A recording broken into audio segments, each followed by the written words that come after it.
భారత్ పాక్ మధ్య యుద్ధం ఏ క్షణమైనా జరిగే అవకాశాలు ఉన్నట్టు ఒకవైపు కేంద్ర ప్రభుత్వం చెప్పింది. దీంతో అప్రమత్తంగా ఉండాలంటూ దేశవ్యాప్తంగా దాదాపు 256 జిల్లాలకు ఒకవైపు హై అలర్ట్ ప్రకటించింది. ఇక్కడ దాడులు జరిగే అవకాశం ఉన్నట్లు కూడా చెప్పింది. మొత్తం 3 కేటగిరీ వైజ్గా వాటి రిలీజ్ చేసింది. రెండో కేటగిరీలో హైదరాబాద్ ఉంది. హైదరాబాద్లో ఈ రోజు సాయంత్రం 4 గంటలకు మాక్ డ్రిల్ నిర్వహించనున్నారు. దీనికి సంబంధించి అన్ని ఏర్పాట్లు పూర్తయ్యాయి. ప్రస్తుతం నేను సికింద్రాబాద్లోనే మారేట్పల్లి గ్రౌండ్ దగ్గర ఉన్నాను. ఇక్కడ మొత్తం ఎన్సీసీ క్యాండిడేట్స్ మొత్తం కూడా ప్రజలకు అప్రమత్తం చేసే విధంగా, ఎందుకంటే ఏ క్షణమైన అత్యవసర సమయంలో ఏ విధంగా వాళ్ళు దాన్ని తప్పించుకోవాలి, ఏ విధంగా అప్పుడు ఏ విధంగా మూవ్ అవ్వాలని కూడా అన్ని తెలియజేసే విధంగా ఇక్కడ అన్ని ఏర్పాటు చేశారు. మొత్తం నగర వ్యాప్తంగా 4 చోట్ల ఏర్పాటు చేశారు.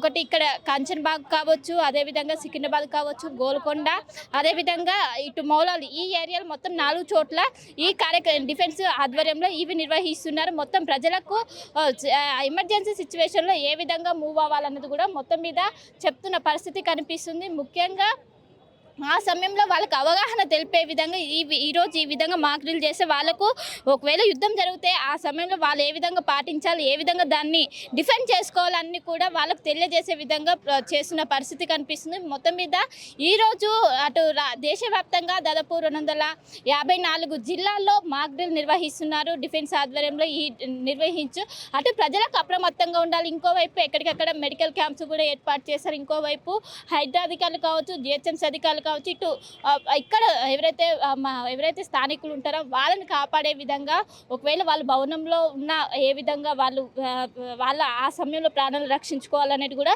అన్నీ కూడా వీళ్ళు తెలియజేసిన పరిస్థితి కనిపిస్తుంది. సో మొత్తం మీద 4 గంటలకు నగర వ్యాప్తంగా ఈ సైరన్లు అనేవి మోగనున్నాయి. నగరంలో దాదాపు 232 జంక్షన్లో సైరన్లు మోగించి 4 గంటల నుంచి 4 గంటల 30 నిమిషాల వరకు ఈ మాక్ డ్రిల్ అనేది నిర్వహిస్తారు. ఇందులో అవగాహన పెంచడం కోసమే అంటూ అప్రమత్తంగా ఉండాలి, యుద్ధం వస్తే ఏ విధంగా మూవ్ అవ్వాలి, అటు ప్రాణాలు ఏ విధంగా రక్షించుకోవాలని కూడా వీళ్ళు చేస్తున్న పరిస్థితి కనిపిస్తుంది. ఇక్కడ ఎన్సీసీ క్యాండిడేట్స్ కూడా ఉన్నారు, వారితో మాట్లాడిచ్చేద్దాం.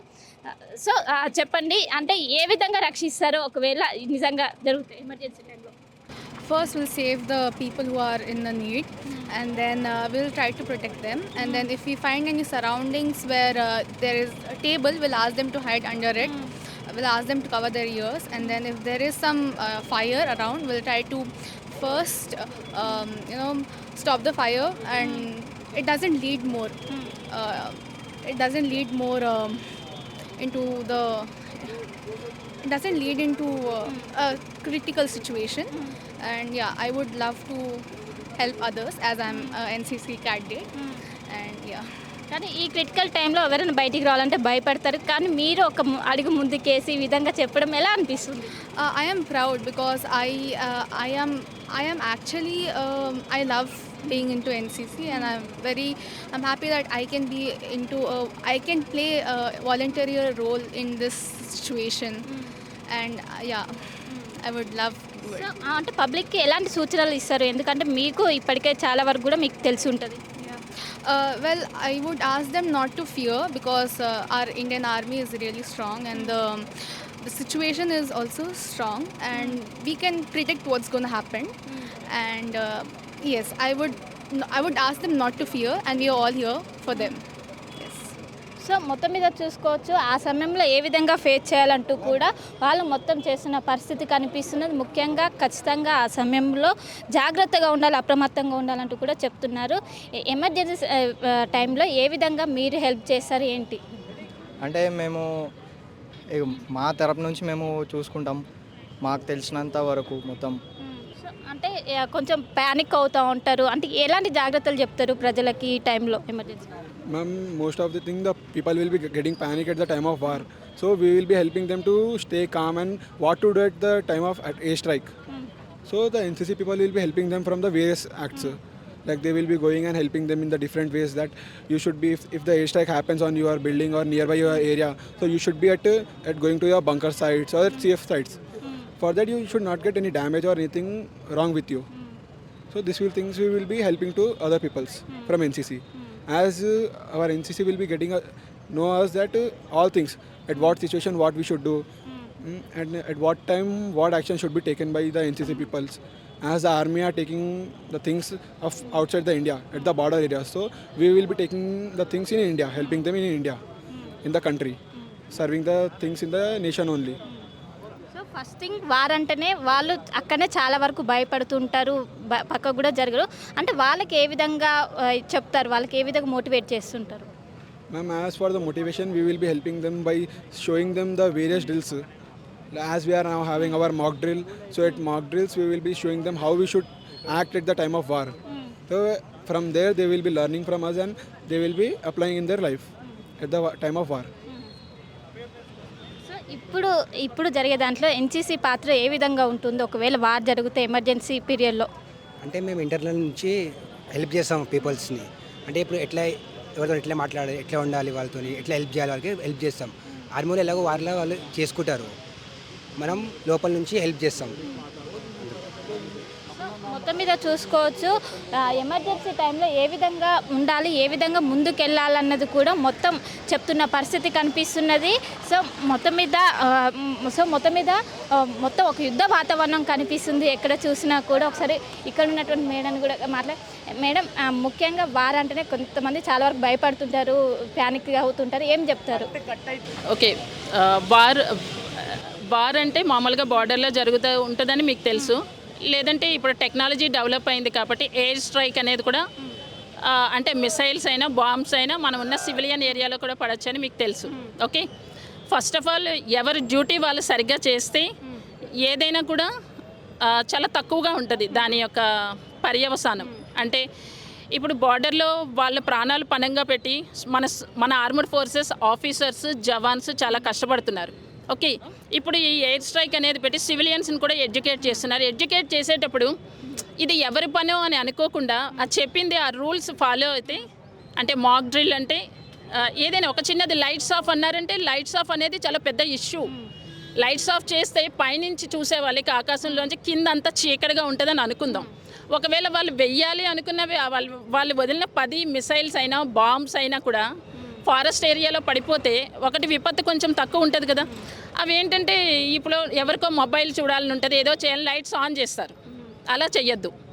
నెక్స్ట్ సైలెన్స్ అన్నారనుకోండి, అట్లీస్ట్ ఆ సైలెన్స్లో ఉండిపోండి. నెక్స్ట్ సైరన్ అనేది ఇచ్చారనుకోండి, ఆ సైరన్ అంటే ప్రజలకు అవగాహన ఎలా ఉండాలంటే ఒక ఢిల్లీ నుంచి ఒక మెసేజ్ వచ్చింది సెంట్రల్ నుంచి, ప్రతి ఒక్కరు బాధ్యతగా ఫీల్ అవ్వాలంటే armed forces officers, soldiers, police department వీళ్ళే కాకుండా సివిలియన్ పీపుల్ కూడా ఒక బాధ్యతగా ఫీల్ అవ్వాలి.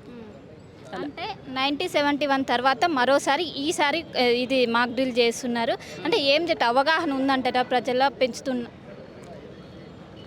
అంటే ఈ మాక్ డ్రిల్ అనేది ఇలా చేయటం మూలంగా ఏంటంటే మీకు ఎటు నుంచి ఏదైనా మీకు మీ మీద అటాక్ అనేది జరిగితే మిమ్మల్ని మీరు ప్రొటెక్ట్ చేసుకోవచ్చు. నెక్స్ట్ పోలీస్ డిపార్ట్మెంట్ కానీ ఎన్డీఆర్ఎఫ్ బృందాలు కానీ మిమ్మల్ని రీచ్ అవ్వడానికి 10-20 మినిట్స్ పట్టచ్చు. ఈ టైంలో కూడా మీరు ప్యానిక్ అవ్వకుండా ఉండాలి. అంటే ఎన్సీసీ సిబ్బంది ఏ విధంగా అంటే సిద్ధంగా ఉన్నారు ఇప్పుడు ఒకవేళ యుద్ధం జరిగితే? అంటే ఎన్సీసీ క్యాడెట్స్కి ఆర్మడ్ ఫోర్సెస్ ఆఫీసర్స్, సోల్జర్స్, మేము కూడా అదే యూనిట్లో మేము జాబ్ చేస్తూ ఉంటాం. వాళ్ళకి బార్డర్లో ఏదైతే ట్రైనింగ్ జరుగుతుందో సిస్టమేటిక్గా మా ఎన్సీసీ డిపార్ట్మెంట్ ఎప్పుడు 100% ఇవ్వడానికి ప్లాన్ చేస్తుంది. అలాగే జరుగుతుంది. కంపేర్ టు సివిలియన్ పీపుల్ వీళ్ళ ఐక్యూ లెవెల్స్ అంటే ఏదైనా సిచ్యువేషన్ జరిగినప్పుడు తప్పించుకోవడంలో ముందు సిచ్యువేషన్ నుంచి మనల్ని మనం ప్రొటెక్ట్ చేసుకోవాలి, పక్క వాళ్ళని కాపాడాలి, తప్పించుకోవాలి. అందులో వీళ్ళు చాలా ఫార్వర్డ్గా ఉంటారు కంపేర్ టు సివిలియన్ పీపుల్. అలా ట్రైన్ చేస్తారు armed forces officers and soldiers. అంటే ప్యానిక్ అయ్యే పీపుల్కి ఏం చెప్తారు? ప్యానిక్ అవ్వాల్సిన అవసరం లేదు దేనికి కూడా. మీకు టెక్నిక్స్ సిస్టమేటిక్గా ఎలా ఉండాలన్నది ఇప్పుడు నేర్పిస్తున్నారు ఈ మాక్ డ్రిల్లో ఈ గవర్నమెంట్ డిపార్ట్మెంట్స్ అన్నీ కలిసి. నెక్స్ట్ ఒక 10-20 మినిట్స్లో మిమ్మల్ని తప్పకుండా రెస్క్యూ టీమ్ అనేది రీచ్ అవుతుంది. మీరు ప్యానిక్ అవ్వకుండా ఉండాలి. అంటే ఇది మొత్తం ఎంతమంది పార్టిసిపేట్ చేస్తున్నారు? స్ట్రెంత్ ఇవాళ మా ఎన్సీసీ తరపు నుంచి అంటే ఒక అరౌండ్ 300 స్టూడెంట్స్ క్యాడెట్స్ వరకు వచ్చారు మేడం. సో మీ పాత్ర గురించి చెప్పండి. I'm senior GCI Mutyaveni. I'm working in one Telangana EMU unit madam, Secunderabad group. So మొత్తం మీద చూసుకున్నట్లయితే ఏ క్షణమైనా యుద్ధం జరిగే అవకాశం ఉండడంతో ముఖ్యంగా ప్రజల్లో అవగాహన కలుపుతూ ఈ విధంగా మాక్ డ్రిల్ నిర్వహిస్తున్నారు. ముఖ్యంగా 1971లో ఎమర్జెన్సీ పీరియడ్లో నిర్వహించారు. అనంతరం ఈసారి పాక్ భారత్ మధ్య యుద్ధం జరిగే అవకాశాలు ఉండడంతో ప్రజలు ఏ విధంగా అందులో ఉండాలంటూ కూడా పెద్ద ఎత్తున మొత్తం అవేర్నెస్ చేస్తున్నారు. ఇక్కడ హైదరాబాద్ అనేది కేటగిరీ 2లో ఉన్నది. కేటగిరీ 2 దాడులు జరిగే అవకాశం ఉండడంతో ఖచ్చితంగా ఇక్కడ 4 ప్రాంతాల్లో ఇవి మొత్తం నిర్వహిస్తున్న పరిస్థితి కనిపిస్తుంది. ఒకవైపు మెడికల్ క్యాంప్ ఏర్పాటు చేశారు. ఎవరైనా యుద్ధ సమయంలో ఎవరైనా దెబ్బలు తాకినా ఏదైనా గాయాలైనా వెంటనే వాళ్ళకు చికిత్స అందించే విధంగా ఇక్కడ ఏర్పాటు చేశారు. సో మొత్తం మీద ఏ విధంగా మనం సిద్ధంగా ఉండాలని కూడా అన్ని కూడా నేర్పుతున్నారు. సో ఒకసారి ఎన్సీసీ క్యాండిడేట్స్ కూడా ఉన్నారు, వారితో మాట్లాడదాము. ఇప్పుడు ఒక ప్యానిక్ సిచ్యువేషన్లో ఉన్నాం ఎంటైర్ దేశం అనేది. సో ఎన్సీసీ పాత్ర ఏ విధంగా ఉండబోతుంది, ఏ విధంగా అధిగమించబోతున్నాం మనం? నా పేరు జే కెడెట్ తేజస్వి రెడ్డి. మేము స్ఫూర్తి కాలేజ్ నుంచి వచ్చాము. మాది 1T8 స్క్వాడ్రన్. మేము 52 కెడెట్స్ వచ్చాము. Yesterday we were train to attend mock drill. తర్వాత మాకు ఈరోజు వచ్చిన తర్వాత ప్రికాషన్స్ ఇచ్చారు, ఎలా ఉంటుంది అండ్ 4 to 4:30 సైరన్ మోగిన తర్వాత ఎలా రియాక్ట్ అవ్వాలి అని కంప్లీట్ మెజర్స్ మాకు ఎక్స్ప్లెయిన్ చేశారు. As a NCC cadet we feel this is responsibility and we also encourage to citizens to participate in this kind of mock drill so that వాళ్ళకి ఎలాంటి అయినా అటాక్స్ జరిగినప్పుడు ప్రికాషన్స్ తీసుకొని సమయస్ఫూర్తిగా ఎలా యాక్ట్ చేయాలని చెప్పొచ్చు దీంతో. అంటే ఇప్పుడు ఏదైనా స్ట్రైక్ ఏదైనా జరిగినా వాళ్ళకు ఖచ్చితంగా మెంటల్ సపోర్ట్ అనేది వాళ్ళకి అదే ముఖ్యం, దాన్నే బయటకు వేస్తుంది. కానీ చాలామంది కూడా మెంటల్ సపోర్ట్ ప్యానిక్ అవుతుంటారు. సో వాళ్ళకి ఏం చెప్తారు? అంటే మెంటల్ సపోర్ట్ అనే కాదు, ఇమోషనల్ సపోర్ట్ కూడా ఉంటేనే మనం ఆ సిచ్యువేషన్ నుంచి బయటపడతాం. ఫర్ ఎగ్జాంపుల్ ఈరోజు మేము వచ్చాము, ఏం ప్రిపేర్డ్ లేదు, కానీ మార్నింగ్ నుంచి ఇప్పటి వరకు మాకు ఏవైతే ప్రికాషన్స్ ఎక్స్ప్లెయిన్ చేశారో yes we are ready for any kind of attack మా మీద జరిగినా కానీ మేము ప్రికాషన్స్తో పాటు ఎలా రియాక్ట్ అవ్వాలి, ఎలా మమ్మల్ని కాపాడుకోకుండా పక్క వాళ్ళని ఎలా కాపాడాలని అన్ని ట్రైన్ చేశారు. కాబట్టి we are confident to face any kind of thing. అంటే మీరు ఇప్పుడు ఏమేమి యాక్టివిటీస్ చేయబోతున్నారు ఇప్పుడు 4 to 4:30 మధ్యలో? యాజ్ వీ నో సైరన్ మోగుతుంది. సైరన్ మోగిన తర్వాత one of the rescue mission అనేది అలాట్ చేశారు. వాళ్ళకి ఇంకా ప్రాపర్ మెజర్స్ ఇచ్చి ఎలా రియాక్ట్ అవ్వాలి అని కంప్లీట్గా ఎక్స్ప్లెయిన్ చేశారు. ఇఫ్ మీరు 4 తర్వాత మీకు అవైలబుల్ ఉంటుంది రెస్క్యూ మిషన్ అనేది అలాట్ చేశారు మా సైడ్ నుంచి. సో ఇంకేం చెప్తారు చివరిగా చెప్పేది అదే, పహల్గామ్ అటాక్ మనకు తెలిసిందే. Still we are recovering from this and we are proud to launch operation Abhyas and operation Sindhu. Yesterday night it was surprise to have Operation Sindhu and I also encourage all citizens to take part in this mock drill so that వాళ్ళకు కూడా ఏమైనా precautions ఉంటే తెలుసుకోవచ్చు. Thank you. So మొత్తం మీద చూసుకున్నట్లయితే ముఖ్యంగా attack చేసే సమయంలో మనం ఏ విధంగా బయటపడాలి, ఏ విధంగా ఆ దాడి నుంచి తప్పించుకోవాలనేదే ఈ మాక్ డ్రిల్ యొక్క ఉద్దేశం. దీన్ని సమర్థవంతంగా పూర్తి చేస్తున్న పరిస్థితి మనకు కనిపిస్తుంది. ముఖ్యంగా నగర వ్యాప్తంగా 4 చోట్ల ఈ మాక్ డ్రిల్ అనేది నిర్వహిస్తున్నారు. మొత్తం మీద ఎన్సీసీ దాదాపు ఇక్కడ సికింద్రాబాద్లో ఏర్పాటు చేస్తున్నారు. దాదాపు 600 మంది ఎన్సీసీ క్యాండిడేట్స్ ఇందులో పార్టిసిపేట్ చేస్తున్నారు. పార్టిసిపేట్ చేసి యుద్ధ సమయంలో వాళ్ళు ఏ విధంగా ఇటు ప్రజల్ని రక్షిస్తారు, ఏ విధంగా వాళ్ళు చెప్తారనేది కూడా మొత్తం కూడా చెప్తున్న పరిస్థితి కనిపిస్తుంది. సో మొత్తం మీద ఏ క్షణమైన యుద్ధం జరిగే అవకాశం ఉండడంతో ఖచ్చితంగా అందరూ జాగ్రత్తగా ఉండాలి. ముఖ్యంగా ఇది కేటగిరీ హైదరాబాద్ అనేది కేటగిరీ 2లో ఉండటంతో ప్రత్యేకంగా జాగ్రత్తలు తీసుకోవాలి. ఎవరు కూడా ప్యానిక్ అవ్వద్దంటూ వారు చెప్తున్న పరిస్థితి కనిపిస్తుంది.